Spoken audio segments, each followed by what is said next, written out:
Одоо зээлийн хөг буруулахад олон хүчин зүйл угаасаа байгаа. Түүний нэг нь бол одоо макро эдийн засгийн хүчин зүйл байгаа шүү дээ. Тэгэхээр яг одоо яг манай инфляц айгүй өндөр байгаа.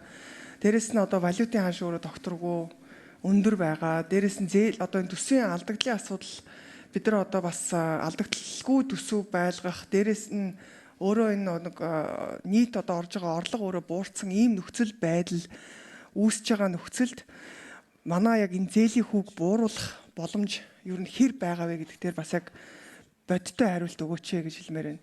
За дээрэс нь энэ ялангуяа энэ одоо ядуурл энэ ажилгүйдлийн нөхцөл байдал хүнд байгаа нөхцөлд бид нар эрсдлийн үнэлгээг одоо сайжруулах шаардлага үүсэж байгаа. Тэгэхээр энэ зээлдэгчийн одоо яг энэ мэдээллийн чанар ил тод байдал ер нь хэр байгаа. Зээлдэгчийн өөрийнх нь одоо энэ чанарын асуудал яг ямар түвшинд байгаа. Хэрвээ үнэхээр зээлдэгч чанаргүй зээлийн хэмжээ нэмэгдэж байгаа. Энэ маш олон энэ банк бус болон энэ зээлийн энэ хүүгүү олгодог зээл, өндөр хүүтэй олгодог зээлүүдтэй холбоотой асуудал төр эргэн төлөлтийн асуудал яг бодит нөхцөл байдал ямар байгаа юм бэ? Энэ нь эргээд одоо энэ зээлийн хүүг бууруулахад одоо бас энэ чөдөр тушаа энэ хүнд одоо нөхцөл байдал үүсэх үе гэдэг дээр асуумаар байна. За бодлогын хөв, төв банкны бодлогын хөв өөрөө бас бууруулах нөхцөл бүрдүүлэх нэгдүгээр шаардлагатай байдаг. Гэтэл яг бодиттой энэ бодлогын хүүг бид нар бас яг шууд бууруулад ингээд зээлийн хүүг бууруулах нөхцөл байдал яг бодит амьдрал дээр яг ямар байгаа вэ? Жишээл 23 оны ихээр бол бид нар Монгол банкны бодлогын хөвөр 13% өндөр тогтоож ирсэн. Үүнээс болоод бас энэ банкны одоо хүү бас нөлөөлж исэн юм үзүүлэлт байгаа. Тэгэхээр энэтэй холбоотой бас мэдээллийг хэлж өгөхгүй юу гэж юм. За дээрэс нь энэ хэд бодлогын хүүг одоо бид нар бууруулад хүүг бууруулахтай холбоотой эрсдэл нь өөрөө банк бодиттой олгох түвшин бас буурна. Одоогийн байдлаар яаж гэхээр арилжааны банкуд хаашаа илүү их мөнгө гэхээр байгууллага руу зээлээ олгодог. Банк усад мөнгө өгөөд дээрэс нь банк ус нь өндөр хүүтэйгээр ингээд нэг ийм байгууллагаас B2B байдлаар ингээд зээл олголтууд хийгдээд явааддаг. Яг иргэнд очиж байгаа ч гэдэм үү яг бодиттой маст шиглэсэн зээлийн хэмжээ олигтой ерөөсө буурж өгдөг. Тэгэхээр яг энэ нөхцөл байдлуудыг түшээд яг өнөөдөр яг бодиттой зээлийн хүү буурах боломжтой юм уу гэдэг дээр би хариулт авах гэсэн. За ажлын ахлаар сарн болцгоо шүү. За мантрагшун маш макро орчны асуудал бодлогын үедээ яаж үйлж байгааг гэдэг маш зөв асуулт асууж байна. За тэгэхээр 2020 онтой харьцуулах юм бол манай улсын дотоодын нийт бүтээгдэхүүн бол 2 дахин өссөн. За үүнийгээ дагаад манай төсөв тэлсэн. Улс хар зардал маань тэлсэн, хөрөнгийн зардал маань бараг 2.6 дахин өссөн. За энэ бүхэн маань эргүүлээд бас нөгөө улсынхаа инфляцид тодорхой хэмжээнд нөлөөлж байгаа маа. За нөгөө талдаа манай валютын ханшин дээр нөлөөлж байгаа. Тэгэхээр энэ бүхний эсрэг бодлоо авахын тулд Монгол банк зайлшгүй одоо бодлогын хүүг өсгөх ийм одоо нөхцөл байдал үүссэн. За нөгөө талдаа энэ бол зөвхөн макро орчноос гадна гадаад орчинтой та мэдж байгаа одоо ковид гарсан. Ковидын дараагаар болохоор бэлтгэн нийлтийн сүлжээний тасалдал үүссэн. Бараа бүтээгдэхүүн цаг хугацаанд ирдгээ болсон. За дээрэс нь Орос Украины дайн эхэлсэн. За одоо ингээд сүүл Трампын тарифын одоо ингээд ийм олон одоо нөхцөл байдал бол бас манай улсын гадаад орчинд нөлөөлж байгаа маа.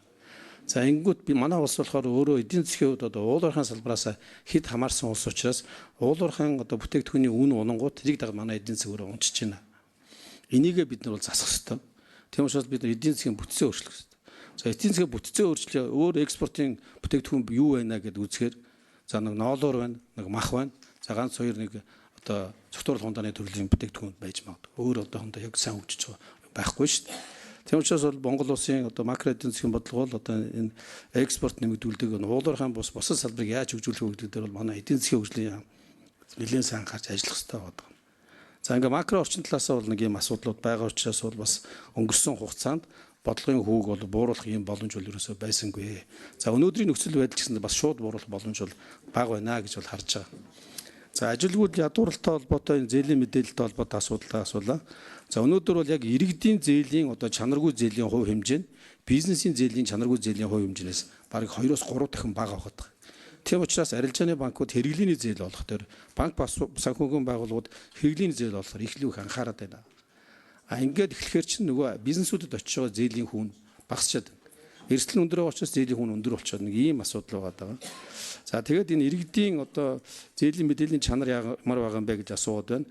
Ер нь бол яг Монгол банкн дээр энэ зээлийн мэдээллийн сангийн одоо мэдээллийг яг бодит цагийн гормоор одоо хүлээж авч мэдээлдэг байхтар бол нэлээд бас ажил хийх шаардлагатай байна гэж бол ажлын хэсгийн зүгээс дүгнэж байгаа.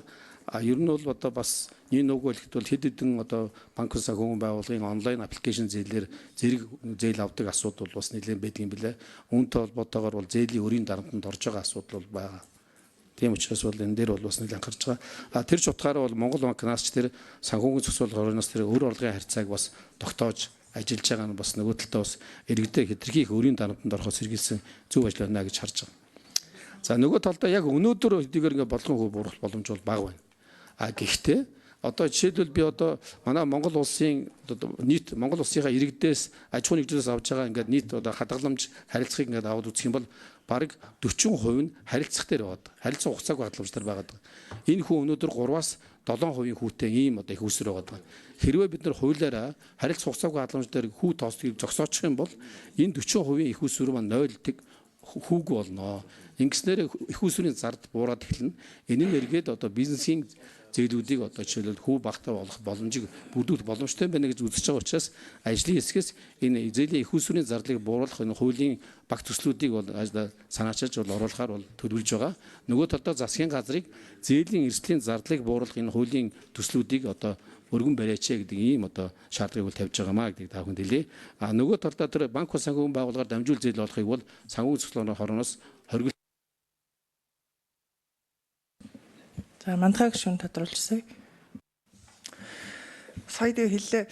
Тэгэхээр одоо яг хөө зүгээр ер нь бол макро орчин нөхцөл байдлыг бид нар бас тооцож үзчихийж бас яг энэ зээлийн хөө бууруулах эсхийг ер нь шийдэх юм байна. Тэгэхээр хугацааны хувьд бол хараахан яг одоо бол ингээд зээлийн хөө бууруулах боломж болцол бага байна гэж харж байна те. Хоёрдугаарт түрүү хэллээ харилцах данс болон хугацаагүй хадгаламжийн хүү 3-7% байгааг бууруулна гэсэн үг. Тэгэхээр одоо байгаа бид нар хугацаатай хадгаламжинд байрлуулна гэдэг чинь орлогын их үсвэр өөрөө хангалттай боломжтой учраас хугацаатай хадгаламжинд мөнгөө татаж авахгүйгээр зарцуулж байгаа шүү дээ. Тэгэхээр хугацаатай хадгаламж гэдэг чинь үндсэндээ бас яг ингээд нөгөө орлогын их үсвэр өөрөө ингээд доктортой биш учраас тэрийг ингээд хугацаагүйгээр тодорхой хүү бага хүүтэй ч гэсэн байршуулад эргээ татаж авч байгаа. Тэгэхээр энэ одоо үүсгэж байгаа энэ бүлэг иргэдийн одоо үндсэндээ хүүг бууруулж өгөх юм уу? Тэгэхээр чинь их үсвэр угаасаа буураад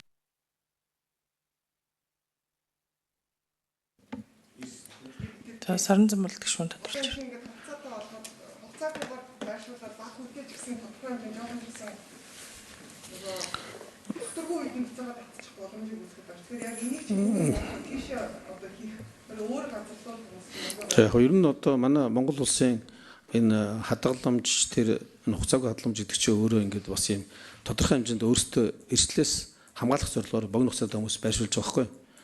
За жишээлбэл өчигдөр олон улсын валют сангийн уулзалтын дээр бол та бүхэн бас долларчлалын дээр анхаараарай гэж хэлж байгаа. Яагаад гэж хэлж байгаа нөхөр ерөнхийдөө манай арилжааны банкуудын хугацаатай хадгаламжийн 50 орчим хувь нь одоо богино хугацаатай байгаа. Жилийн дотор одоо хугацаатай мөнгө хадгалж байна гэсэн үг.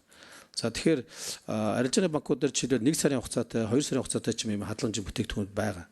Тэгэхээр одоо жишээл хугацаагүй хадгаламжинд мөнгөө хийгээд тэн дээр 6-7 хүн авчихсан хүн 1 сарын хугацаатай яг тогтмол хийгээд мөнгө авах боломж нь нэгдүгээрт байж байгаа. Хоёрдугаар тэр хүн бас өөрийнхөө хөрөнгөнийг хөрөнгөний бизнес ч юм уу тодорхой хэмжээнд байршуулад тэгээд тэндээсээ бас богино хугацаатай орлого олох боломж бол байж байгаа. Тэгэхээр эрсдэлэгдэх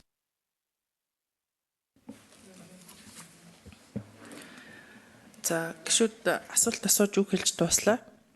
Зээлийн үг бууруулах стратеги батлах тухай улсын их хурлын 2020 оны 21-р тогтоолын хэрэгжилт үр дүнтэй танилцаж санал дүгнэлт гаргах үүрэг бүхий ажлын хэсгийн мэдээлэлтэй танилцаж дууслаа. Дараагийн асуудалд оръё.